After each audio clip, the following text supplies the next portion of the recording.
Amanda Nunes, big fight coming up, right? Dana White has gone as far as to say this will be the biggest female fight of all time. That feels right. Amanda versus Juliana rematch after the massive upset. First title defense by Juliana. And they came off the Ultimate Fighter. There is a lot pushing into this. And I only bring that to you guys. Every time Amanda does an interview, she's such a sweet girl.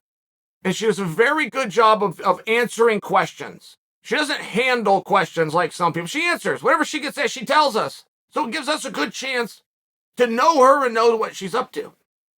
But anytime I read one of her interviews, it creates questions for me, more than it answers them. Give you an example. Amanda's in this new gym, right? You guys are up to speed on that. She's left the ATT, and the new facility is her own. So she's starting a business. She's starting her own gym, and she was talking about that. But she said in the interview, I'm doing what I did when I was champion, when I became champion, when I became double champion. Now, when I tell you that creates a question for me, it does make me wonder, is that not what she did leading into her defense against Juliana? Is that what she's saying? Was anything off course? Because I've never heard Amanda make an excuse. I realize she's left the gym. I realize she's doing some stuff different. But she said this was her plan all along. The timing just happened to meet up here. She's working with some old teammates. She's working with some old coaches. It would sound to me as though she's attempting to duplicate the training situation that she had at the American Top Team, which is going to leave you with the question of, why did she leave? Why did she leave? If she's doing her absolute best to mimic this and make it look like what she once did, why did she not leave? And can you do that? No matter how much you try to duplicate something, it's very hard to get to the original. And if you yourself believe that, then you yourself on fight night, when you're leaving the locker room, are going to have to answer the question that you're not going to want to yourself, which is, am I prepared to the best of my ability? Every fighter will ask themselves that in the locker room before they walk out of that tunnel. Have I done everything that I can? And a lot of times that answer is no, and I will tell you it's a very bad feeling. Confidence in a fight is one thing. It's not your experience. It's not what you've seen on tape from your opponent. It's not what the odds makers say. If you're going to have confidence in a fight, that only means that you believe in your conditioning. It does not believe you believe in your combinations or your right hand. It does not mean you believe in your takedown or your guillotine choke. A fighter will derive confidence, that specific word, confidence, from one thing: their level of conditioning. If you go back and you look at when Amanda lost to Juliana, she got tired. Now, there's a lot of things that lead to that, and they were psychological, not physical. When Amanda brought a storm to Juliana, the same one that she's brought into many opponents before, and nobody was left standing, and Juliana was. When you find yourself in a fight that's harder than you thought you were going to be in, you can't fix it in the ring. Your corner can't bring you back to life between. If you're doing the math and you got 60 seconds to recover and get a drink of water, you got instruction being said to you, it means nothing. You are looking at that person, pretending you're taking it in, having a complete conversation with yourself, saying, this isn't what I was ready for. Isn't what I expected. How bad is this going to go for me? Because a way that I can protect myself is if I just get out of here now. If the first opportunity that I have to check out of this, I do, I'm serving myself because I'm well aware it's going to get really bad later. Now, you will regret doing that. You will work your whole life to silence or ignore that voice. But I promise you that it's there. And that is really what you saw in that contest. That was not an overly close fight, regardless of how you remember that. They had one completed round. There wasn't a judge anywhere in the world assigned that night or elsewhere that didn't have that round for Amanda. There wasn't one of you that didn't have that for Amanda. But Amanda was doing different math. I've hit her as hard as I can. I'm not going to hit harder as the fight goes on. She's already walked through it. What's going to happen when she gets through it and gets a hold of me? Like, your mind, it just does these things. And I bring that to you because Amanda may not be aware of that. She may only remember the physicality. It was the mentality that got to her, but she may only remember the physicality. That's another very real thing within the sport. You only remember what you want to remember. And if she does, she's going to believe that she wasn't in good enough shape, that her conditioning did not hold up. That's what she is going to believe. And then she's going to have to juxtapose that by asking herself, am I in a better situation now than I was then?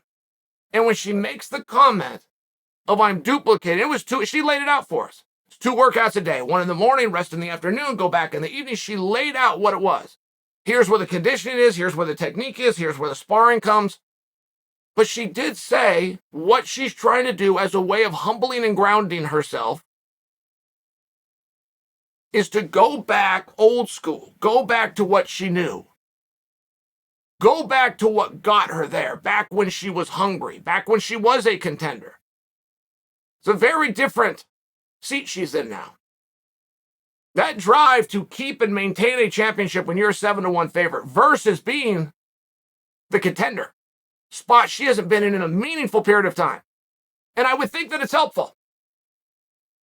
But I also will remind you, historically speaking, when a fighter leaves a gym, it's the beginning of the end. Not always. We've seen it work. But this is a question mark. We don't know. We don't know what that mindset's like. We don't know what that hunger's like. We don't know what she learned from that first fight. We don't know what she would do different. Conor McGregor getting ready to fight Nate Diaz Part 2. Part 1, Diaz versus McGregor, was very, very similar. Not only with the techniques, not only with the big knockout shots that didn't work time-wise. Both of them were about 7.5 minutes. Both of them were a choke in the second round. Both of them had nothing to do with the choke that was in. It was where the state of mind was in when they let themselves get in the choke. It was very similar. But Conor McGregor came out and he openly spoke to the media and he said, I'll never forget this phrase. Nobody had ever used it before.